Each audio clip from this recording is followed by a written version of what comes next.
CM Pushkar Singh Dhami का चंपावत का दौरा, पूर्णागिरी मेले का करेंगे शुभारंभ, विकास कार्यों का स्थलीय निरीक्षण भी करेंगे Pushkar Singh Dhami. Solid waste management पर सख्ती एक्शन में दिखाई दिए मुख्य सचिव, कूड़ा कलेक्शन की रियल टाइम ऑनलाइन मॉनिटरिंग शुरू करने के भी निर्देश। विकास नगर को बड़ी सौगात, हरबटपुर में विधायक मुन्ना सिंह चौहान का बड़ा तोहफा, 48 करोड़ की पेयजल योजना का शिलान्यास। बनभुलपुरा मामले पर सियासत हुई और भी तेज, कैबिनेट मंत्री सुबोध उनियाल का हरीश रावत पर वार लगाया, लोगों को भ्रमित करने का गंभीर आरोप। नैनीताल हत्याकांड में सजा, पहचान छिपाकर हिंदू लड़की की हत्या, आरोपी को कोर्ट ने सुनाई आजीवन कारावास की सजा।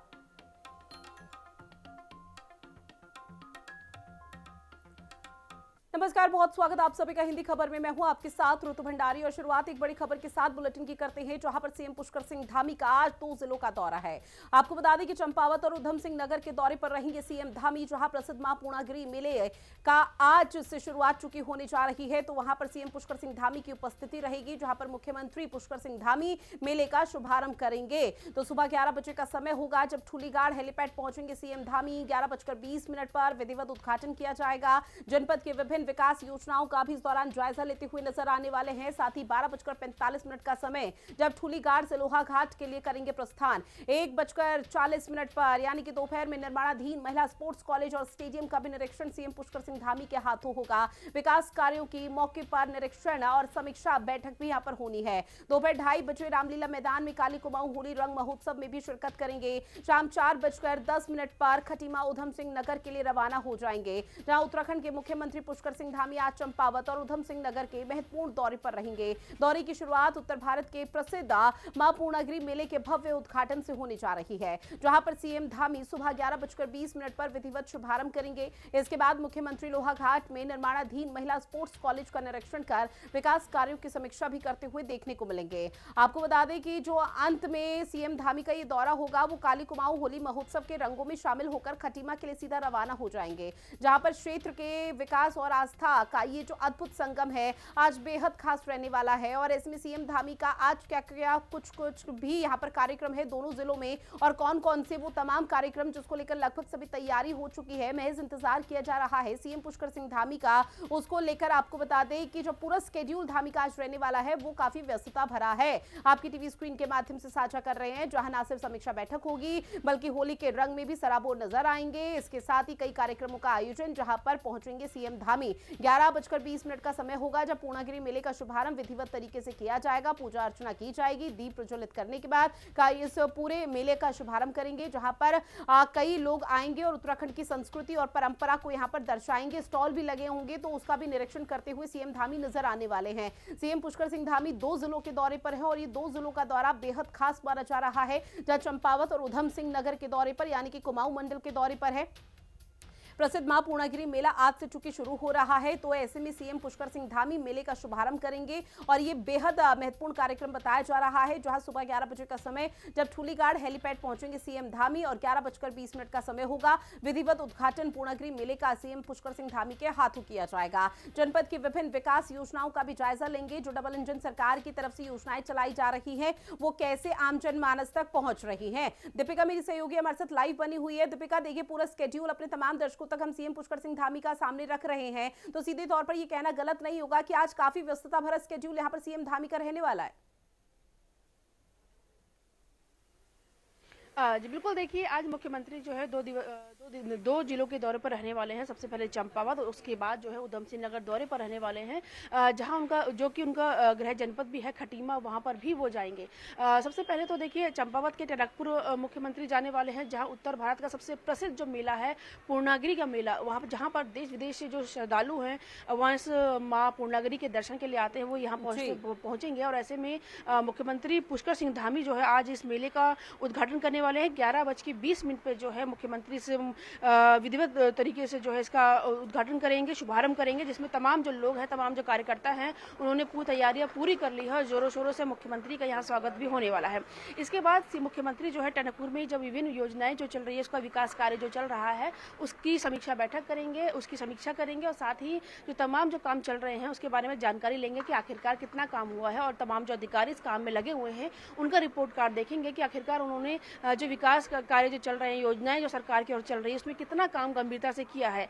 वहीं इसके बाद मुख्यमंत्री 12:45 पर लोहा घाट के लिए प्रस्थान करेंगे और लोहा घाट में 1:40 पर जो है निर्माणाधीन महिला स्पोर्ट्स कॉलेज स्टेडियम का जो निरीक्षण है वो करने वाले हैं, जो कि खासतौर पर जो महिला खिलाड़ी उत्तराखंड की है उनके लिए एक सौगात भरा जो स्टेडियम है उसकी सौगात मुख्यमंत्री ने दी थी और उसका उद्घाटन, उसका निरीक्षण जो है करने मुख्यमंत्री आ रहे हैं, जिसका उद्घाटन जल्द होगा। वहीं इसके बाद 2:30 2:30 बजे रामलीला मैदान में काली कुमाऊं होली महोत्सव कार्यक्रम है, क्योंकि देखिए 4 तारीख को होली और उससे पहले जो है तमाम चाहे कुमाऊं मंडल हो चाहे गढ़वाल मंडल हो, वहाँ पे होली के कार्यक्रम जो होते हैं और ऐसे में चंपावत की होली भी अनोखी होती है और इस कार्यक्रम में भी मुख्यमंत्री शिरकत करेंगे। वही 4:10 पर मुख्यमंत्री उधम सिंह नगर के खटीमा रवाना होंगे, जो कि उनका गृह जनपद है। रात्रि विश्राम वहीं करेंगे और अगले दिन क्या कुछ कार्यक्रम उनका होता है वो शाम तक पता लग जाएगा। हालांकि देखिए अमूमन तौर पर सीएम पुष्कर सिंह धामी के अलग अलग जिलों के लेकर जो भी तस्वीर सामने आई है उसमें ये भी देखने को मिलता है कि सीएम पुष्कर सिंह धामी आज सुबह यहाँ पर मॉर्निंग वॉक करते हैं, लोगों से भी मुखातिब होते हैं, उनसे भी बातचीत करते हैं।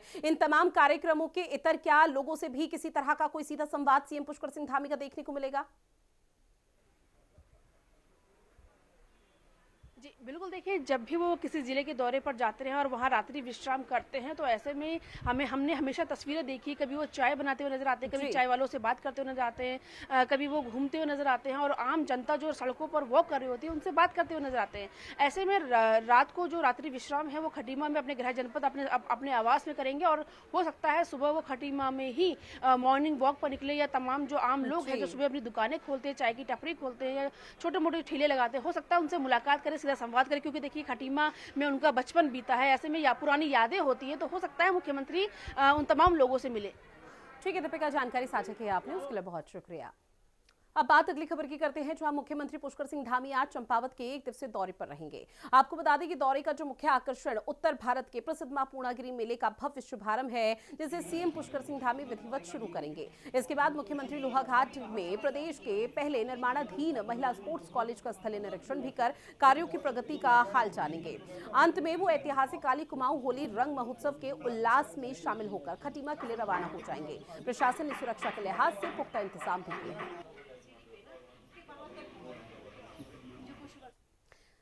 वहीं देहरादून के राजभवन में आज एक महत्वपूर्ण शिष्टाचार भेंट हुई है। मुख्यमंत्री पुष्कर सिंह धामी ने राज्यपाल लेफ्टिनेंट जनरल गुरमीत सिंह से मुलाकात की है। साथ ही इस शिष्टाचार भेंट के दौरान मुख्यमंत्री ने राज्यपाल को राज्य की महत्वपूर्ण विकास योजनाओं की प्रगति के बारे में जानकारी विस्तार से दी। बैठक में प्रदेश के समसामयिक विषय और जन कल्याणकारी योजनाओं के क्रियान्वयन पर भी विस्तार पूर्वक चर्चा की गई, विमर्श किया गया। राजभवन की इस मुलाकात को प्रदेश के विकास की दृष्टि से काफी महत्वपूर्ण माना जा रहा है।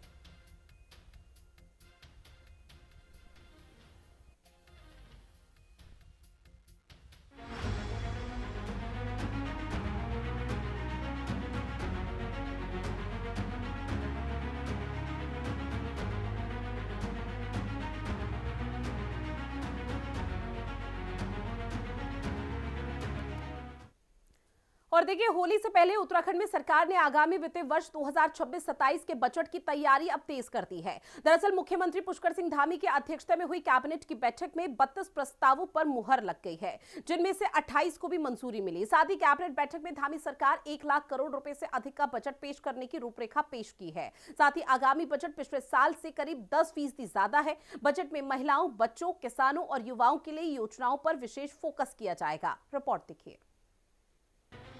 धामी सरकार की बजट पेश करने की तैयारी। 1 लाख करोड़ से ज्यादा का बजट होगा पेश। गांव, महिलाओं और युवा को मिलेगा उपहार।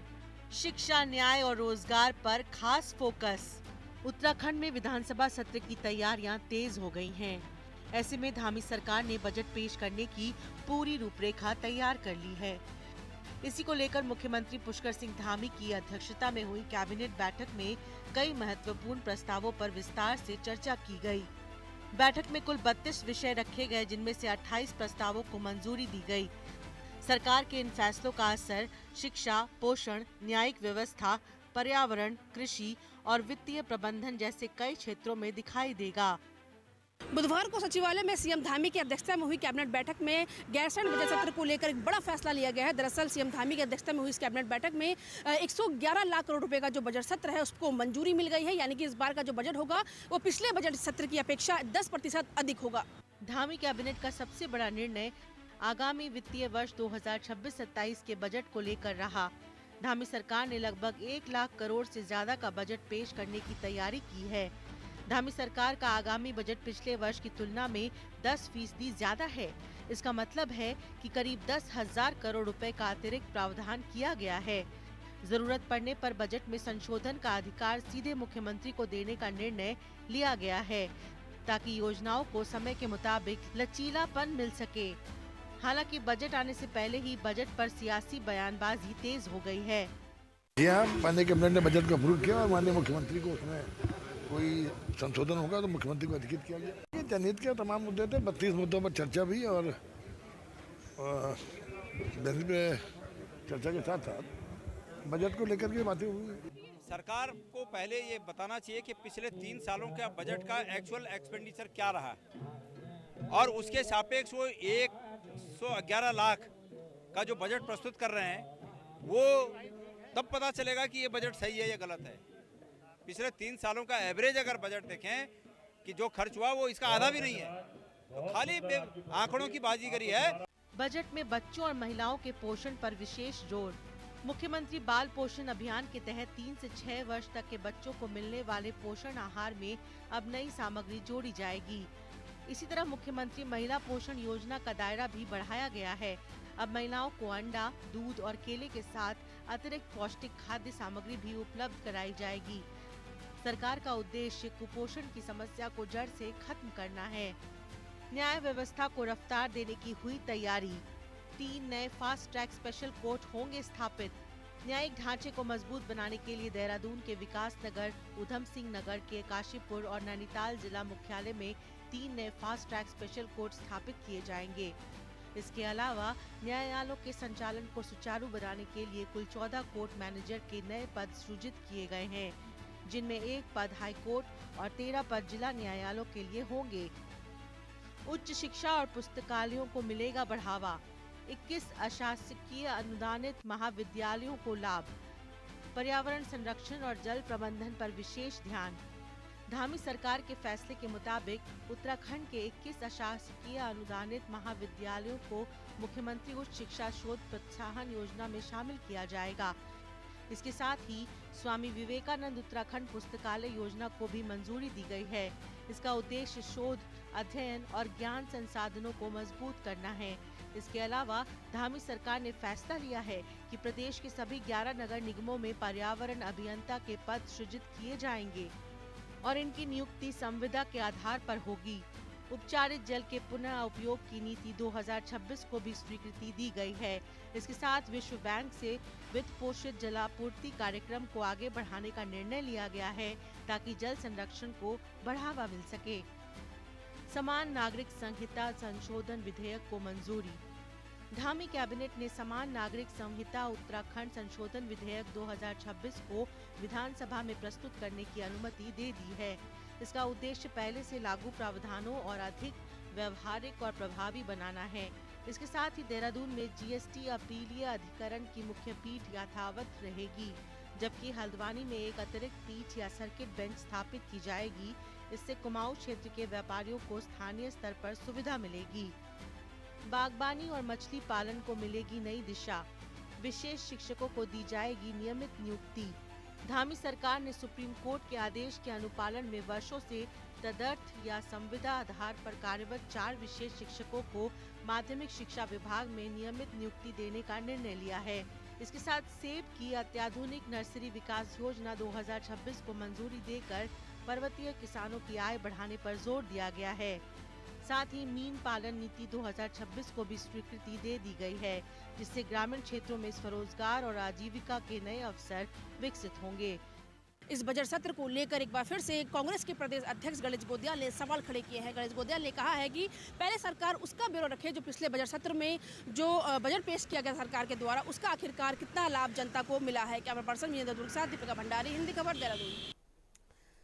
बात अगली खबर की करते हैं, जहां पर देहरादून सचिवालय में मुख्य सचिव आनंद बर्धन की अध्यक्षता में सॉलिड वेस्ट मैनेजमेंट को लेकर अहम समीक्षा बैठक हुई। मुख्य सचिव ने डोर टू डोर कूड़ा कलेक्शन, सोर्स सेग्रीगेशन और प्रोसेसिंग क्षमता बढ़ाने के कड़े निर्देश दिए हैं। अब सफाई व्यवस्था की जवाबदेही तय करने के लिए कर्मचारी और वाहनों की ऑनलाइन जीपीएस ट्रैकिंग की जाएगी। देहरादून में इसका ट्रायल शुरू हो चुका है, जिसे आम जनमानस के लिए कूड़ा वाहन की रियल टाइम लोकेशन देख सकेगी। आधुनिक तकनीक और नई मशीनरी से उत्तराखंड को स्वच्छ बनाने की तैयारी है। साथ ही विकास नगर के हरबटपुर में पेयजल संकट से निपटने के लिए एक बड़ी पहल की गई है, जहां पर स्थानीय विधायक मुन्ना सिंह चौहान और पालिका अध्यक्ष नीरू देवी ने करीब 48 करोड़ रुपए की लागत वाली पेयजल पंपिंग योजना का भव्य शिलान्यास कर दिया है। अब इस आधुनिक योजना का लक्ष्य क्षेत्र में 24 घंटे स्वच्छ और नियमित जल आपूर्ति सुनिश्चित करना है। विधायक चौहान ने इसे भविष्य की जरूरतों के लिए मील का पत्थर बताया और इस महत्वपूर्ण परियोजना की त्वरित स्वीकृति के लिए प्रधानमंत्री नरेंद्र मोदी और मुख्यमंत्री का आभार व्यक्त किया।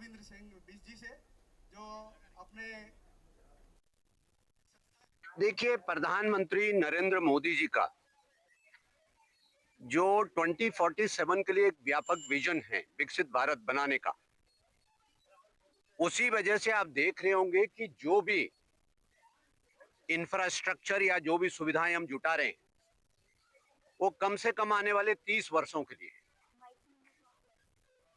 और ये लगभग 48 करोड़ रुपए की अमृत के योजना के अमृत 2 के तहत ये पेयजल योजना है, पंपिंग स्कीम। जिस प्रकार से डबल इंजन की सरकार काम करती है, मोदी जी के विजन के तहत प्रदेश के धामी जी की सरकार बहुत प्रोएक्टिव होकर के योजनाओं के क्रियान्वयन के लिए काम करती है। उसी का नतीजा है कि हमें बहुत कम समय में मुझे इस विशाल पेयजल योजना को स्वीकृत कराने में सफलता मिली।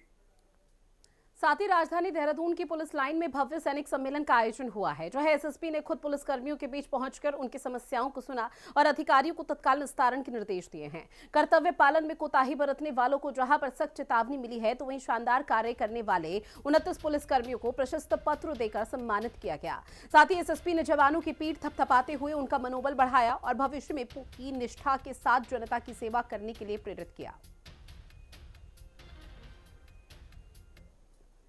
अब बात अगली खबर की, जहां देहरादून में कैबिनेट मंत्री गणेश जोशी ने बार एसोसिएशन की नव निर्वाचित कार्यकारिणी के साथ शिष्टाचार भेंट की है। शासकीय आवास पर हुए इस खास कार्यक्रम में मंत्री जोशी ने नवनियुक्त अध्यक्ष अनिल कुकरेती और उनकी पूरी टीम को जीत की बधाई दी है। इस दौरान अधिवक्ताओं के हितों और न्यायिक व्यवस्था को सशक्त बनाने पर गंभीर चर्चा हुई है। मंत्री ने भरोसा दिलाया है कि सरकार अधिवक्ताओं की समस्याओं के समाधान के लिए हर संभव सहयोग करेगी। उन्होंने न्याय प्रणाली की मजबूती के लिए भी बार और बेंच के बीच बेहतर समन्वय पर भी फोकस किया। वहीं देहरादून के लोक भवन में आज से रंगों और खुशबू का उत्सव बसंतोत्सव 2026 शुरू होने जा रहा है। राज्यपाल लेफ्टिनेंट जनरल गुरमीत सिंह इस भव्य पुष्प प्रदर्शनी का उद्घाटन करेंगे। 3 दिनों तक चलने वाले इस उत्सव में उत्तराखंड और प्रसिद्ध फूलों के साथ साथ स्थानीय उत्पादों के दर्जनों स्टॉल लगाए जाएंगे। स्कूली बच्चों के लिए पेंटिंग और कविता जैसी प्रतियोगिताएं आकर्षण का केंद्र रहेंगी। साथ ही स्थानीय कलाकार अपनी प्रस्तुतियां भी देंगे। आम जनमानस के लिए इस उत्सव में प्रवेश पूरी तरह से निःशुल्क रहेगा।